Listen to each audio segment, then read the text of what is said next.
Hello everyone, welcome to our webinar. My name is Ashraf Benafia. I'm solutions expert at GRAITEC, and today we'll cover modeling and designing of a multi-story building with a shell roof in advanced design. This is an overview of what I will show you today. First, as introduction, you will see what is advanced design, what kind of tools and features that will help you to design a structure in advanced design. Next, I will show you key tips that facilitate modeling a multi-story building in AD. And finally, we'll cover concrete design and detailing modules. What is advanced design? Advanced design, or AD, is 3D structural design software. It completely integrates modeling, advanced analysis, design, and detailing in one single program.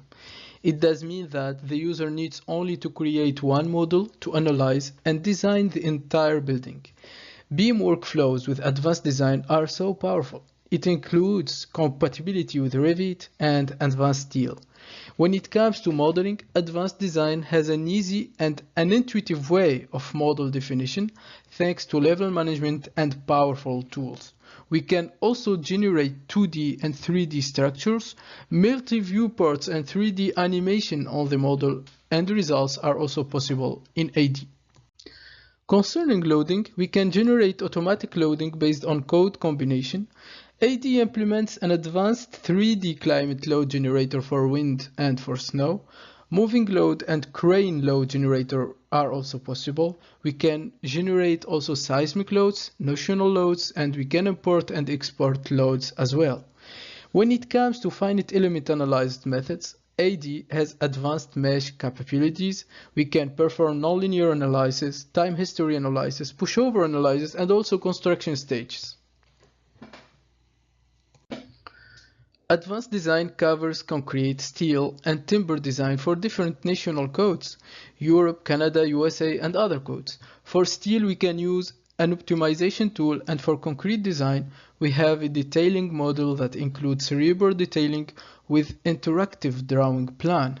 Finally, it is possible to estimate carbon emission in AD, and we can also define unit prices and display graphical and tabular presentation of cost estimation results. So now I will share the screen to show you fundamental steps and tools to create a multi-story building in AD. So let's get started. Okay, so I opened Advanced Design version 2024.1. The first thing to do when we open Advanced Design is to click on Configuration, and here we select the localization. So here the list of countries. So for this example, I will select Canada. You can select the language. I'll select the English language here, and this list contains all the codes related to the localization that we selected. So we have the MBC 2020 in the last version of AD.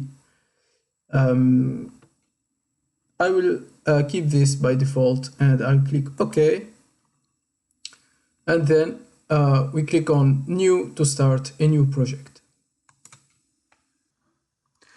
Okay, so our goal today is to model a multi-story building in advanced design. And for that, I will show you some useful features to help you to efficiently complete a model and also quickly also finish it. Okay, so the first thing to do is to go under Project Browser, and we click with a right click on Structure here. We choose System Management and we create a subsystem. This subsystem we will rename it First Floor. And under this first floor, we will create other subsystems that will be our structural elements, like beams, columns, slabs, walls, foundations, etc. So I will create, for my example, I will create 3 subsystems under first floor. Okay. And the first one I will rename it columns. The second one beams, and the third one I will rename it to slabs. Okay. Okay, so now the next step is to draw our structural elements, and to do so we can use this work plane, which is super efficient, but today I'll show you another feature, which is the grid system. So we click on the grid system, we define our axis here in the properties. I will define some axis here, 3 times 3.5 meters, and then 2 times 4.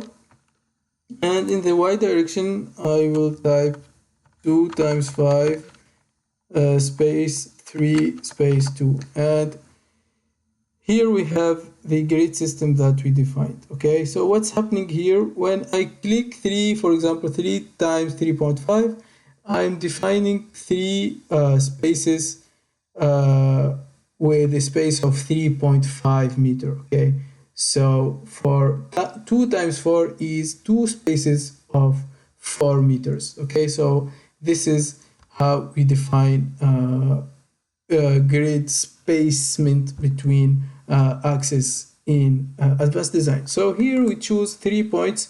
For the first one is for the origin, the second one is in the x axis, and then in the y axis. There you go. We can press escape, and we can hide our work plane, and there you go. We have our grid system ready to use. Okay, so now we can draw our columns for the first floor. So to do so, we need to enable here the level, and we can choose the height of our story. So for this example, I will keep it 3 meters. Okay, so we click here in columns, and we select vertical linear elements. You'll find it here, and we can choose a material.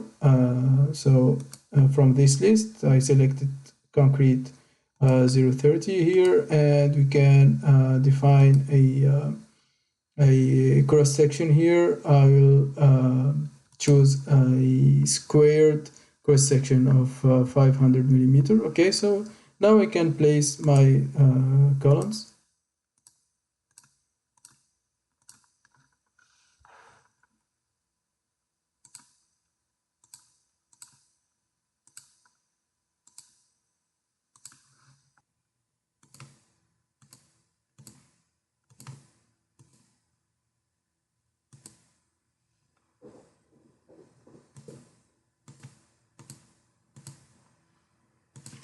Okay, so all right, now we have defined all our columns for the first floor. Good. Okay, so now we can define our beams. To do so, we click on our subsystem here, beams, and we select a linear element.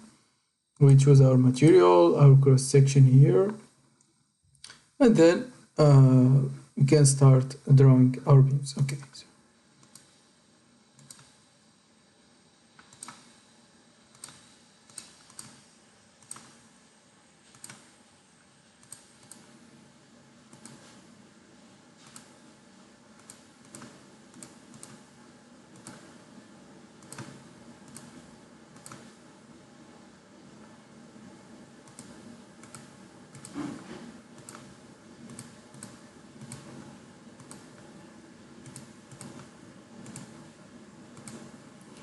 okay, so I create some continuous beams and some simple beams.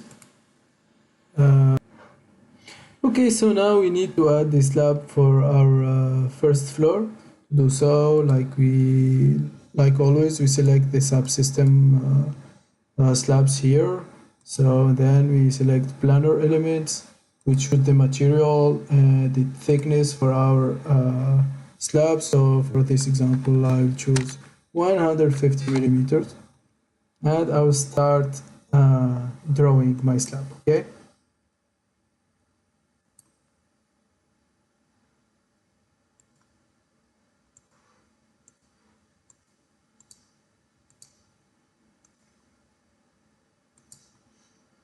Okay, all right.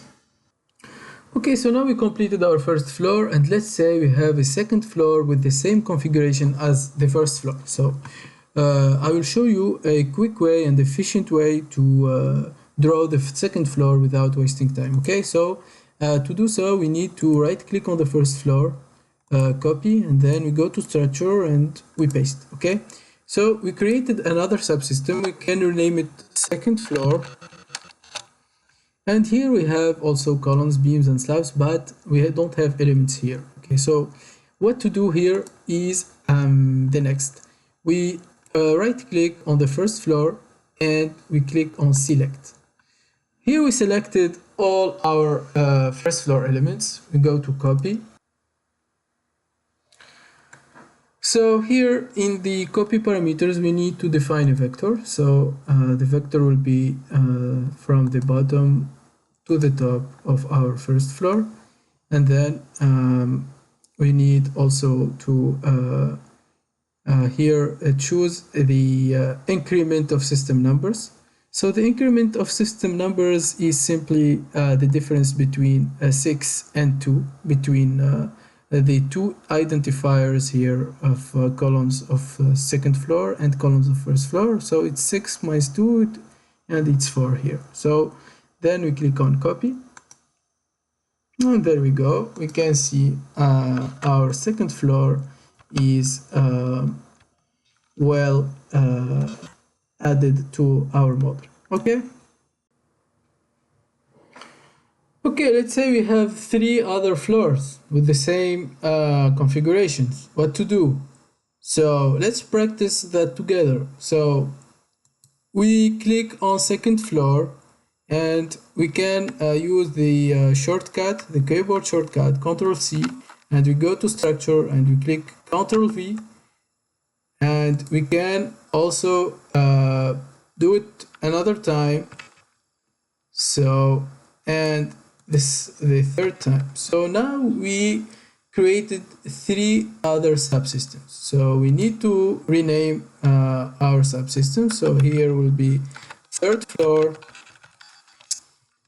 This one will be fourth floor, and the last one will be fifth floor. Okay, so now we need to copy, like I explained earlier. So we need to select our second floor. So select, and then we go to copy. Okay. So the vector will be 3 meters. As I said, we will keep the same parameter, the same height of floors.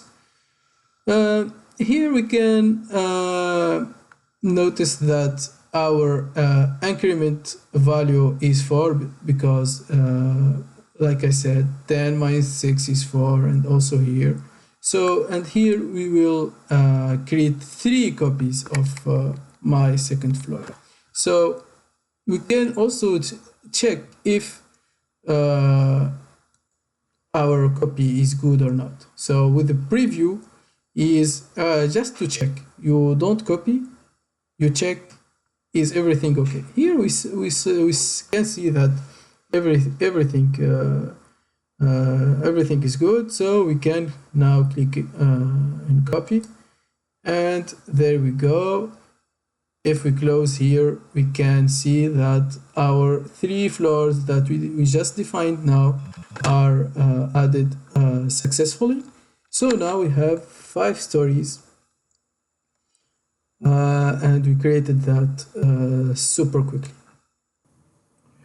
Okay, so now let's say we have some changement in our 5th floor and we need to delete some beams, and or actually we have a terrace in our in the top of our 4th floor, so you know you need to like delete some elements here in order to create this terrace. Okay, so I will show you an efficient way to do it. So we need to hide all the structure and only show the 5th floor, and so we start by selecting elements that we need to delete. So here are 3 elements that I don't need. I will also delete the slab, and also these beams, I don't need them anymore. Okay, and let's say we have here a beam just here. So okay, now I modified my fifth floor, and I need to add my slab.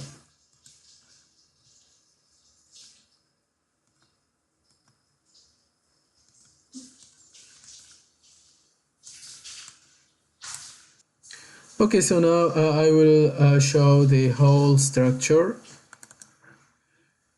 So as you can see, we successfully created our 5 stories in an efficient way and so quickly.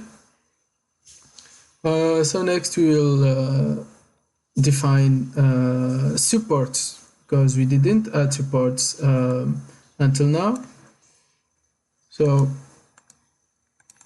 we just need to show the first floor. So I will hide all other floors. Maybe I will show only columns, and I don't need to see grids. So here I need only to show my columns, and I will select here rigid support. And I already defined my snap options here, and I am ready to add my supports.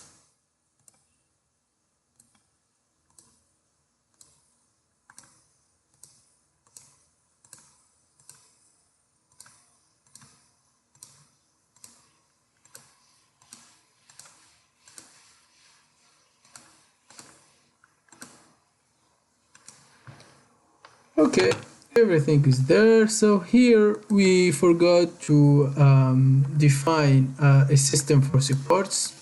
It's not a problem, we can create it. So here we define a subsystem in the first floor, and we name it supports, and we can select all the supports here and drag them to the subsystem of supports. So I will show the whole structure now, and we can see that our supports are well defined. Alright, so now we can define our loads. So to do so, we go to here the loading in the project browser.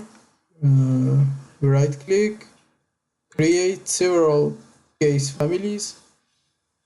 So I will add dead loads, live loads, and snow loads. Create. For live loads, I will add some live loads in some slabs. So I'll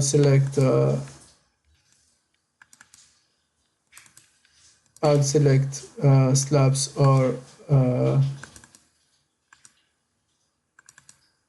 some floors, all floors in fact, except the last one. So here I will select all these slabs. I right click and I select loads on selection. Here I have case 2, it's related to live loads. So here I will create minus 4.8 kPa in the Z direction. It's the gravity direction in advanced design, and I click OK. So here is an option to see to auto scale the loads. Now we can see that we successfully added some live loads. So now we can define snow loads. We have 2 options. We either define manually the snow loads or also using the automatic generator. So first we need to create a load area. So of course here we create a load area in our top floor. And also in this terrace we can also have snow loads here.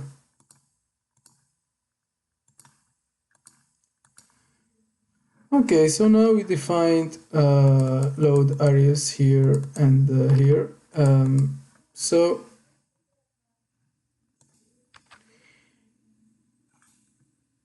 we need to select a region. So here I selected Montreal, and I will create a case. I will create an automatic generation here. Okay, and there you go. So here you can see that we added a snow load in our top floor, and also snow load, also a drift load caused by the drift of snow load from the top floor into this terrace. Okay, good. Okay, so now we are ready to launch the analysis. But before that, we can actually verify if we have some errors or warnings in our model. In my case, I have only one warning. That's not a big deal. It's about a planar load superimposed with another planar load. But in case you have errors, you will find it here in the bottom of the screen. Next, also something interesting about advanced design is the fact that this software takes care of meshing the whole model. So as you can see here, I will show you here when I click here on mesh, I click OK, you'll see that our model is automatically meshed by the software. Advanced design will take care of connecting all the elements together, like linear elements with planar elements. All type of elements are successfully connected. And of course we can come back to the model and modify the mesh if we need to modify the size of the mesh. So for example, this slab, we select it and we go here in the properties in mesh, and we can select another size of mesh, of course.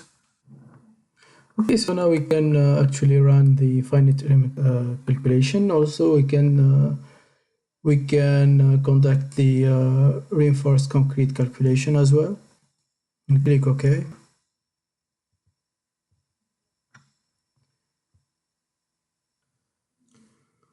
Okay, so now the run is completed. So we can actually display like displacement of the whole model. So here displacement is selected. We can select another combination. Let's say here we can here change this in order to display the displacement of linear elements and also to planar elements. So here we click on post-processing, and there we go. Here we have the displacement of the whole model with the legend here.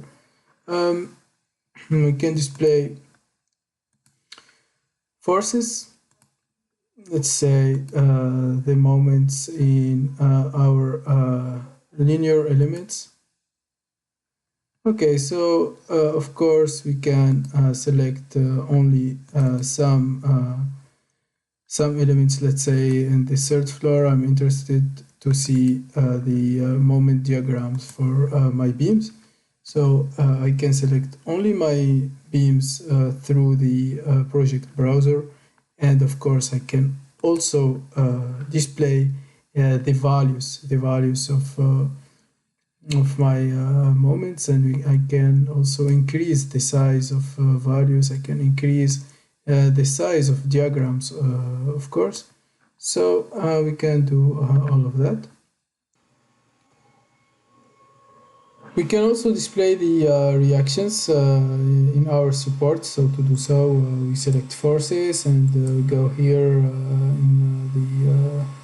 in this list. We select maybe the FZ,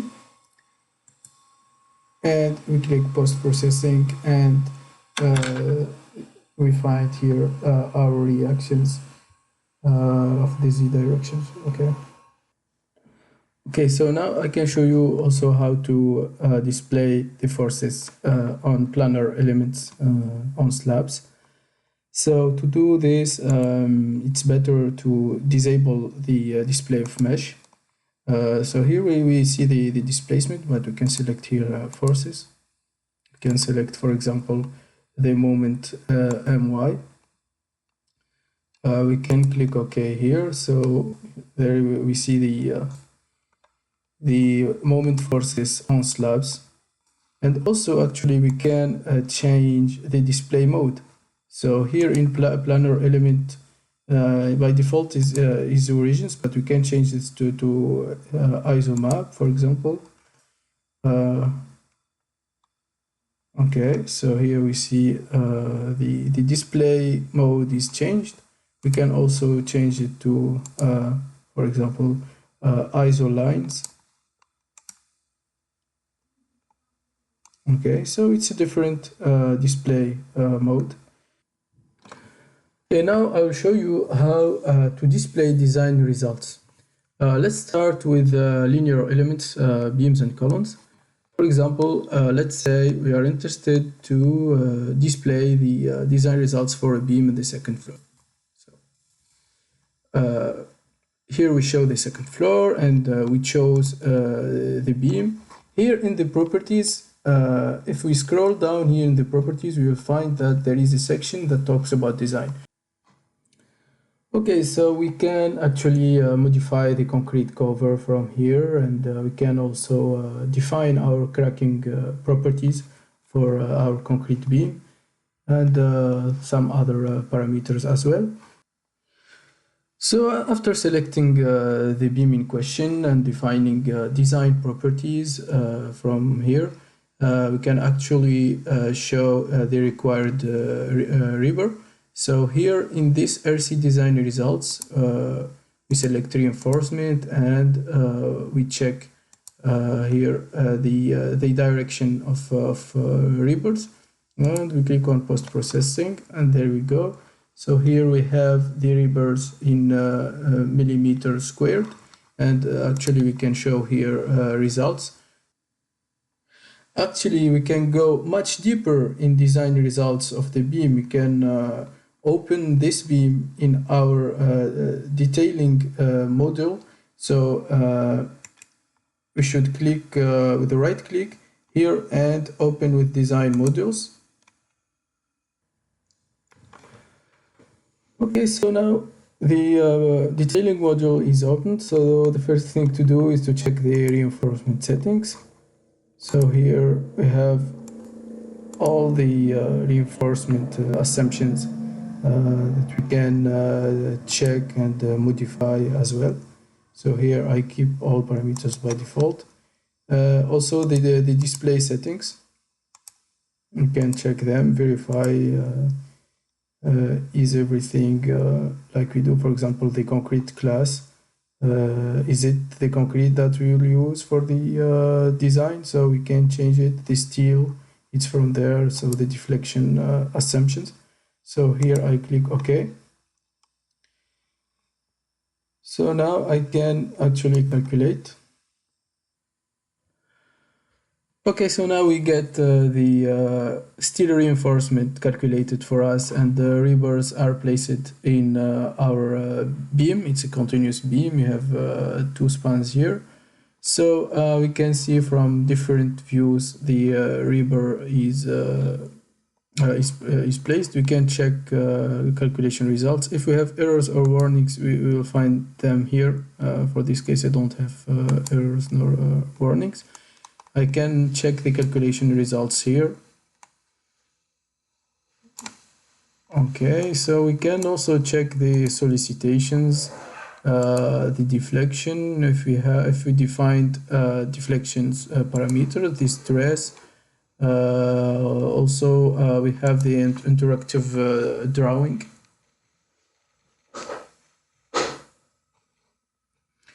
Okay, so here we have the interactive drawings for both spans. Of course, we can export this interactive drawing to PDF or the DWG format. So if we return to model, I didn't mention it, but we can actually change the rebar diameters. So here we'll have the disposition of our and displacement of our rebars. So we can actually modify them of course, for our different spans. If we click here in span 1, you see here that the rebars are highlighted, and the same thing. So it's an interactive model, and it will help you detailing your elements. Okay, so it's the same thing for columns. We can also check design results of columns, of course. So if we select this column, for example, we can check, for example, here the minimum rebar area for this column. Also, we can also open the detailing module. So here we can select the module template here. It's a column, and then we can right click on this element, and we click on open with design modules.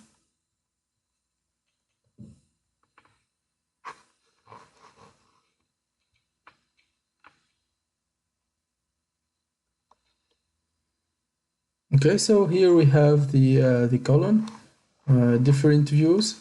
So we can actually check the design settings, and also check the reinforcement settings, okay? And then we can click on calculate.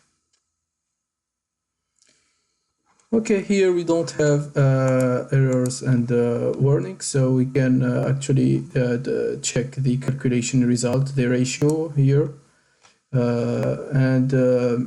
After calculation, of course, we can see that rebars are placed in our columns. We can actually click in one rebar and double click and change the diameter if we want to change it. So it's really an interactive model. So we can also check the interaction curve, as we discussed about column. We can check the diagrams, moments, and shear diagrams. Also, we can also access to interactive drawing, like we already saw for beams. Okay. Okay, now we can also see the design results for our slabs. Let's say we are interested to design the slab for the 4th floor. So we can actually, I will show you another way to open the design module, but for now we will select the slab for in the 4th floor here. So we can double click here to show it. And actually we can also show the minimum reinforcement for our slab. So we go here in RC design results. We select, for example, the X direction. We click post-processing, and there we go. We have here the reinforcement in the X direction. We can also show the reinforcement in the Y direction. Okay, so as you can see here, we have it erased. So we have snow loads and live loads. This is why we have a high reinforcement area here.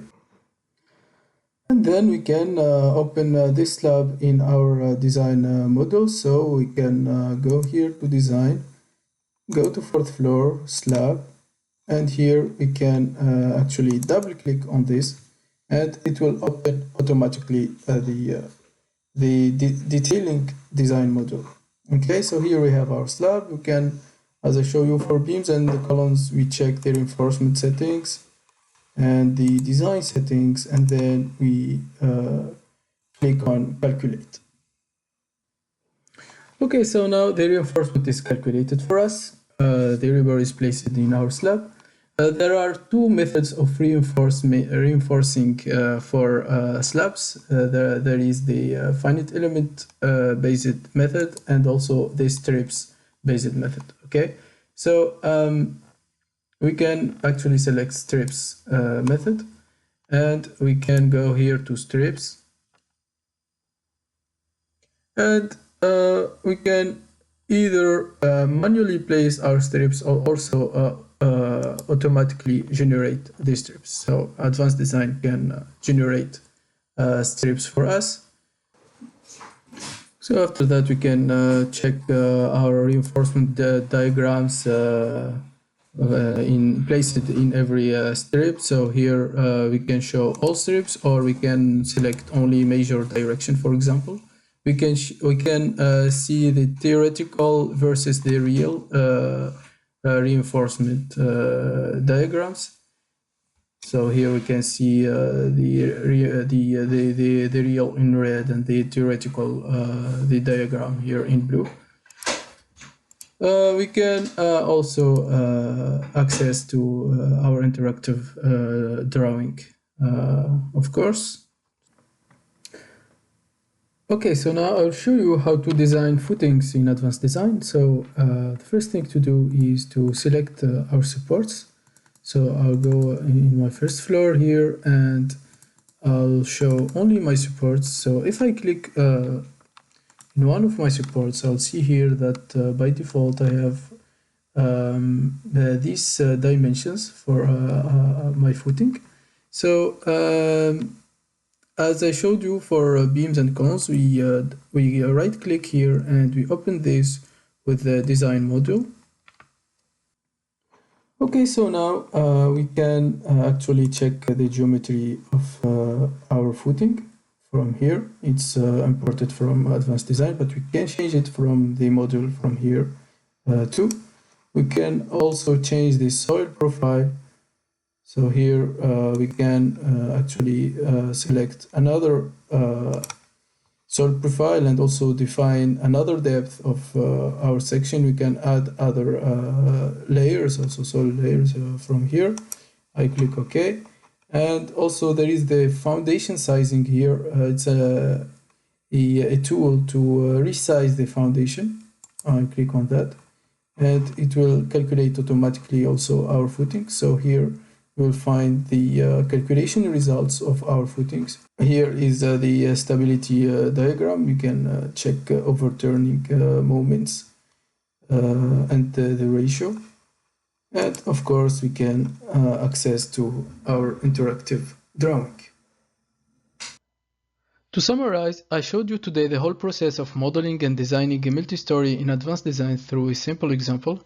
As you certainly noticed, modeling in advanced design is intuitive and straightforward.